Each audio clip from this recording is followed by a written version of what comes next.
ನಿಮ್ಮ ಹುಡುಗರು ದಿನ ಚಿಪ್ಸ್ ಬೇಕಂತ ಕಾಡ್ತಿದ್ರ ಮನ್ಯಾಗನ ಈ ರೀತಿ ಹೆಲ್ದಿ ಚಿಪ್ಸ್ ಮಾಡಿ ಇಡ್ರಿ.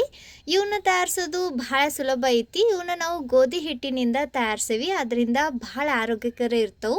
ಏನು ಮಾಡ್ರಿ, ಟೊಮ್ಯಾಟೊ ಸಣ್ಣಕ್ಕೆ ಗ್ರೈಂಡ್ ಮಾಡಿಕೊಂಡು ಸೋಸ್ಕೊಂಡು ತಗೋರಿ. ಆಮ್ಯಾಗ ಅದ್ರಾಗ ಅರಿಶಿನ, ಉಪ್ಪು, ಕರಿ ಮೆಣಸಿನ ಪುಡಿ, ಖಾರದ ಪುಡಿ ಇವನ್ನೆಲ್ಲ ಹಾಕಿ ಕಲಿಸ್ಕೊಂಡು ಸ್ವಲ್ಪ ಗೋಧಿ ಹಿಟ್ಟು ಹಾಕಿ ಮೀಡಿಯಂ ಗಟ್ಟಿ ಹದಕ್ಕೆ ಹಿಟ್ಟು ಕಲಿಸ್ರಿ. ಲಾಸ್ಟಿಗೆ ಒಂದು ಚಮಚ ಅಷ್ಟು ಎಣ್ಣೆ ಹಾಕಿ ಮಿದ್ದಿ ಇದನ್ನ ಒಂದು 5 ನಿಮಿಷ ನೆನಕ್ ಬಿಡ್ರಿ. ಆಮ್ಯಾಗ ಹಿಂಗ ತೆಳಗ ಲಟ್ಟಿಸ್ಕೊಂಡು ಫೋರ್ಕ್ನಿಂದ ಹೋಲ್ ಮಾಡ್ಕೊಂಡು ಸ್ಕ್ವೇರ್ ಆಕಾರದಾಗ ಕಟ್ ಮಾಡಿ ಉದ್ದನ್ ಪಟ್ಟಿ ಕಟ್ ಮಾಡ್ಕೊಂಡು ಇವನ್ನ ಒಂದ್ರ ಮ್ಯಾಗ ಒಂದಿಟ್ಟು ಹಿಂಗ ಜಿಗ್ಜಾಗ್ ಕಟ್ ಮಾಡ್ರಿ. ಅಂದ್ರೆ ಇವು ಟ್ರಯಾಂಗಲ್ ಶೇಪ್ನಾಗ ರೆಡಿ ಆಕ್ಕವು. ಇವನ್ನ ಎಣ್ಣೆಗ ಮೀಡಿಯಂ ಫ್ಲೇಮ್ನಾಗ ಗರಿ ಗರಿ ಆಗೋವರೆಗೂ ಫ್ರೈ ಮಾಡ್ರಿ. ಇವನ್ನ ಇನ್ನೂ ರುಚಿ ಮಾಡಾಕ ಒಂದು ಫ್ಲೇವರ್ಫುಲ್ ಮಸಾಲ ತಯಾರಿಸೋಣ.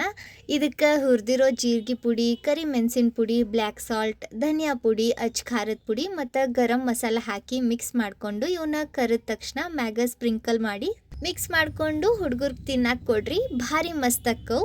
ಧನ್ಯವಾದ ರೀ.